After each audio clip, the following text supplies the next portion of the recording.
नमस्कार दोस्तों, राधे राधे। आज हम जानेंगे कि गीता की क्या भूमिका है और इसे क्यों पढ़ना चाहिए।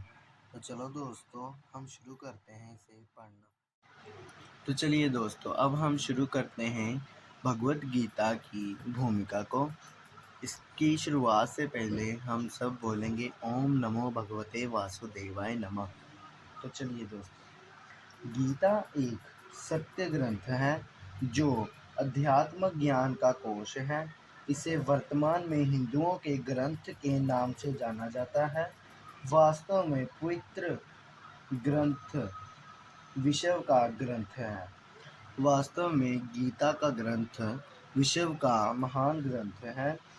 उसकी उत्पत्ति आज सन 2012 से लगभग 5550 वर्ष पूर्व महाभारत के युग के समय हुई थी।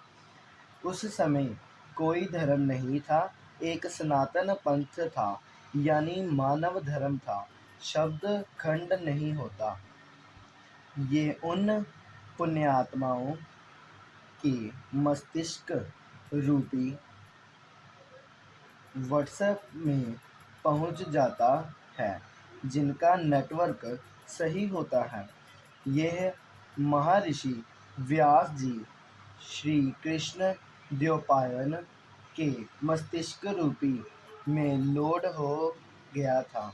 उसी से श्री वेद व्यास जी ने पवित्र श्रीमद् भगवत गीता को कागज पर लिखा। ताड़ वृक्ष के पत्तों पर खोदा, जो आज अपने पास पवित्र गीता उपलब्ध है। गीता शास्त्र में कुल 18 अध्याय तथा 700 श्लोक हैं। मैंने इस पवित्र पुस्तक से आवश्यकता अनुसार विवरण लेकर ग्रंथ गीता तेरा ज्ञान अमृत की रचना की है।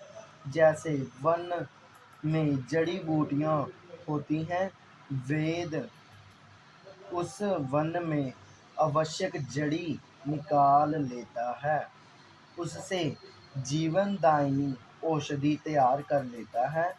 वन फिर भी विद्यमान रहता है।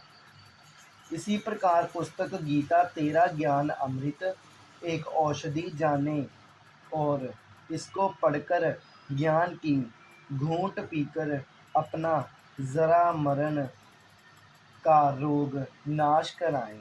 अध्यात्म ज्ञान के बिना मनुष्य जीवन अधूरा है। यदि किसी के पास अरबों खरबों की संपत्ति है, फिर भी वह अपने जीवन में कुछ कमी महसूस करता है, उसकी पूर्ति के लिए मनुष्य पर्यटक स्थलों पर जाता है।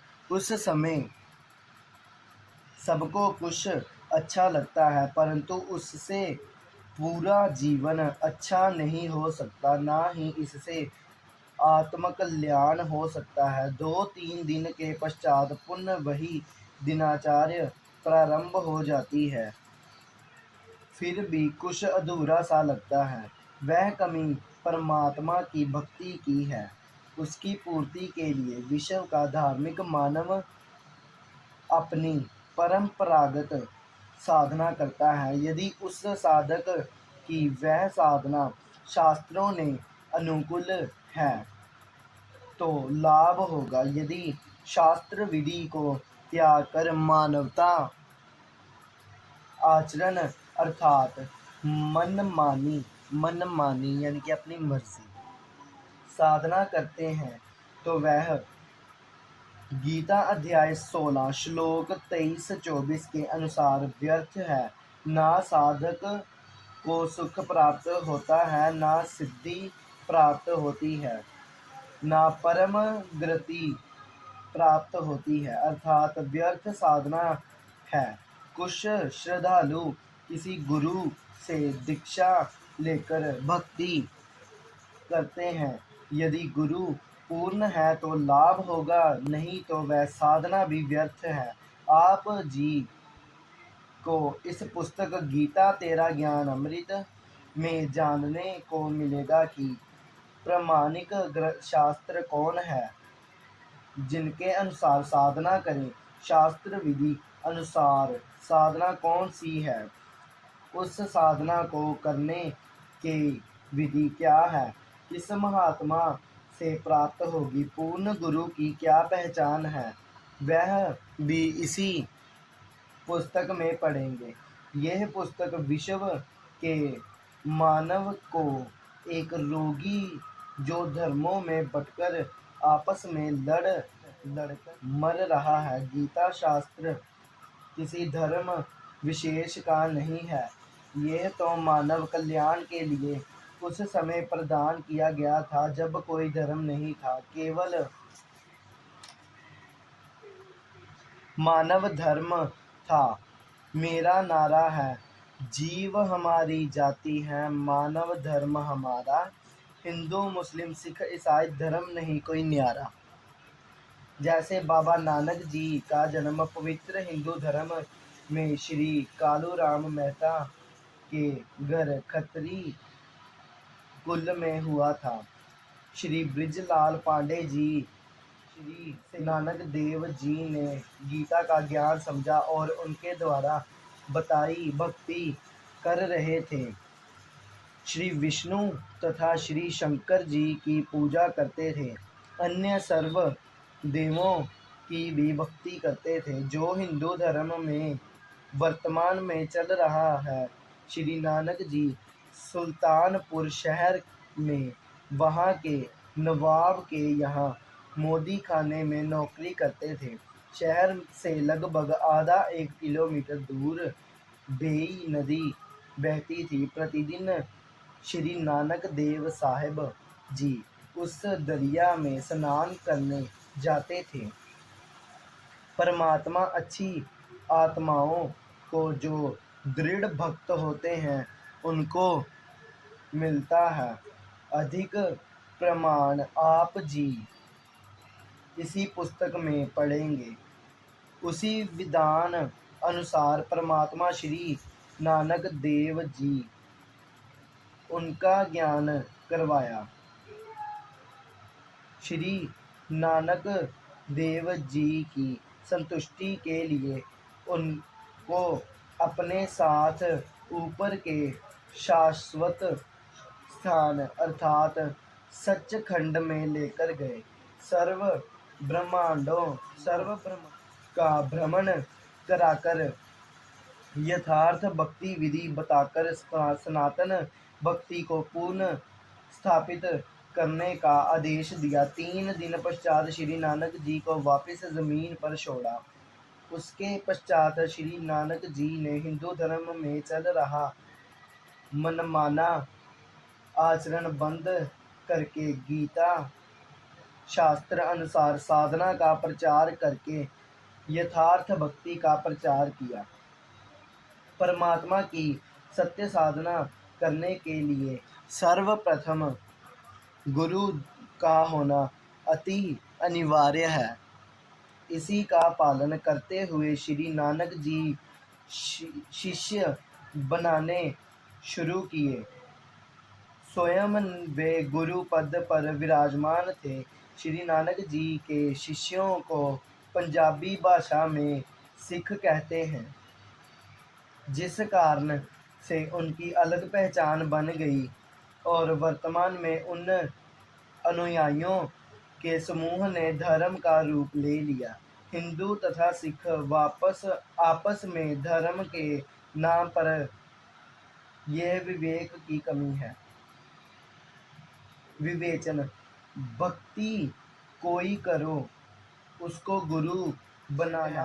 गुरु जी वक्त गुरु हो जो अपने मुख कमल से तत्व ज्ञान तथा साधना विधि बताएं। गुरु शरीर एक ही नाम है। उस शरीर में जो आत्मा है वह गुरु है। शरीर 5 तत्व का हो या इलेक्ट्रॉनिक का हो, वह वक्त गुरु कहा जाता है।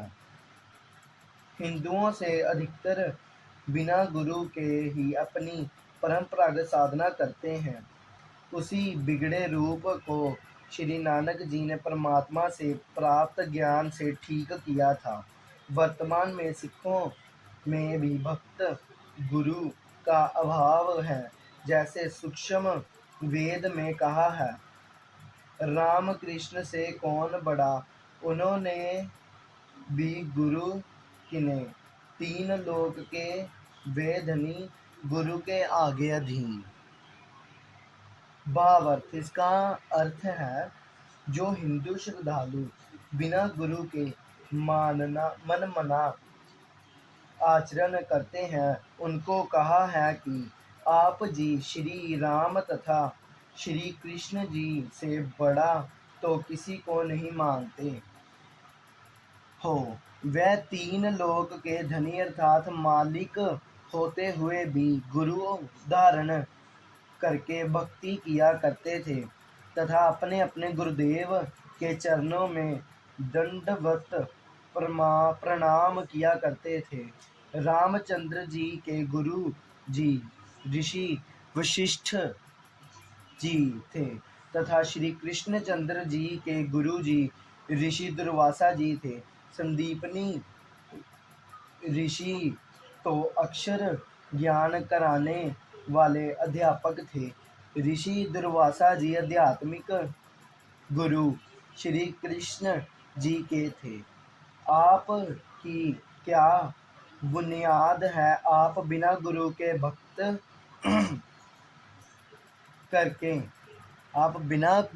भक्ति करके कल्याण चाहते हैं। सूक्ष्म वेद में फिर कहा है, कबीर गुरु बिन माला फेरते, कबीर गुरु बिन माला फेरते, गुरु बिन देते दान, गुरु बिन दोनों निष्फल हैं, भावों पूछो वेद पुराण।